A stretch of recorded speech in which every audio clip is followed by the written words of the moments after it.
Bismillahirrahmanirrahim. Assalamualaikum warahmatullahi wabarakatuh. Alhamdulillah wassalatu wassalamu ala rasulillah man la nabiyya ba'dah Muhammad ibn Abdillah wa ala alihi wa ashabihi wa manittaba'a hudahu wa mawalah. Amma ba'd. Ikhwani wa akhwati fillah azanillahu wa iyyakum. Alhamdulillah, puji syukur kita panjatkan kepada Allah Subhanahu wa taala. Salawat dan salam kepada Nabi-Nya Muhammad sallallahu alaihi wasallam, keluarganya, para sahabatnya, dan siapa saja yang mengikutinya hingga yaumal qiyamah. Pada kesempatan ini kita akan mencoba untuk melihat bahwasanya perintah-perintah Allah Subhanahu wa taala yang kita dapatkan di dalam Al-Qur'an, di dalam hadis-hadis Nabi sallallahu alaihi wasallam adalah sesuatu yang memberikan kebaikan pada jiwa seorang hamba. Seorang hamba yang dia menginginkan jiwanya suci, jiwanya bersih, berada di dalam kefitrahan dan kebaikan di sisi Allah Subhanahu wa taala adalah manusia yang senantiasa untuk mau melaksanakan apa yang Allah perintahkan di dalam hidup dan kehidupannya. Di antara ayat-ayat Allah Subhanahu wa taala yang mungkin bisa kita ambil sebagai bahan i'tibar, bahan tadabbur kita untuk melihat bagaimana Allah Subhanahu wa taala memberikan kebaikan kepada siapa saja yang mau melaksanakan apa yang telah Allah perintahkan adalah apa yang Allah sebutkan di dalam Al-Qur'an, di dalam surat Al-Anfal, surat yang ke-8, ayat yang ke-24. Allah Subhanahu wa taala menyampaikan kepada kita, A'udzubillahi minasyaitonirrajim. Ya ayyuhalladzina amanu stajibu lillahi walirrasuli idza da'akum lima yuhyikum wa'lamu annallaha yahulu bainal mar'i wa qalbihi wa annahu ilaihi turja'un.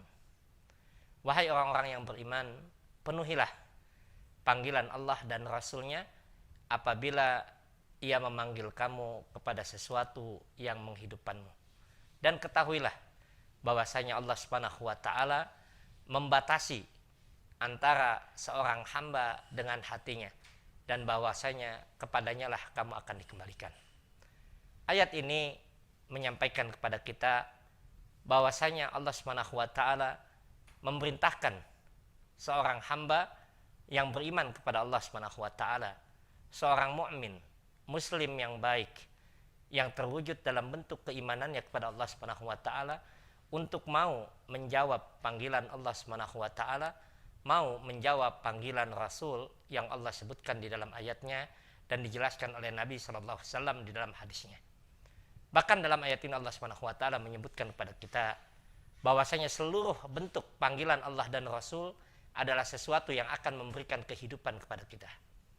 Salah seorang mufassir di antaranya bisa kita melihat di dalam tafsir yang dituliskan oleh salah seorang ulama yang merupakan salah satu pengajar ilmu tafsir di Universitas Islam Madinah, Dr. Sulaiman Al-Ashqar, menyebutkan kepada kita bahwasanya ayat ini mengajarkan dan memerintahkan kepada kita untuk mau mendengar perintah-perintah Allah Subhanahu wa taala, mendengar dengan hati kita, mendengar dengan lisan kita, mendengar dengan mata kita, dan mendengar dengan anggota badan kita untuk kita amalkan di dalam hidup dan kehidupan kita. Ikhwani wa akhwati fillah azanillahu wa iyyakum. Perintah-perintah Allah dalam kajian ilmu fikih kita kenal mendatangkan konsekuensi hukum dua. Yang pertama adalah setiap perintah Allah, setiap perintah Rasulullah sallallahu alaihi wasallam memiliki konsekuensi hukum. Yang pertama adalah wajib dan yang kedua adalah sunnah. Bagi seseorang yang ingin mensucikan jiwanya, membersihkan hatinya, mendapatkan kebaikan dari apa yang dia cari di dalam kehidupannya, tentu tidak akan lagi berpikir apakah ini perkara yang wajib ataukah ini perkara yang sunnah. Seorang yang menginginkan kebaikan dan membersihkan jiwanya, dia akan selalu mengejar untuk mencari perintah-perintah Allah dan Rasulnya dan dia laksanakan dalam kehidupannya.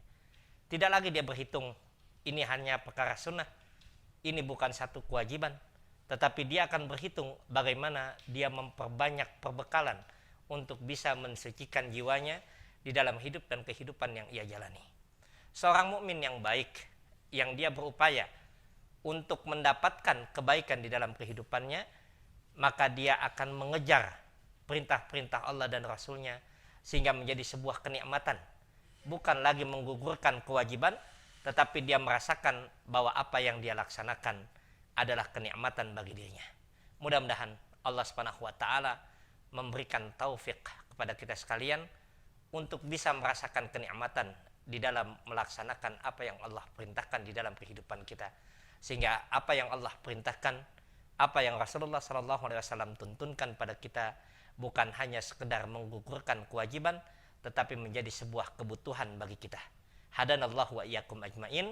Wassalamualaikum warahmatullahi wabarakatuh.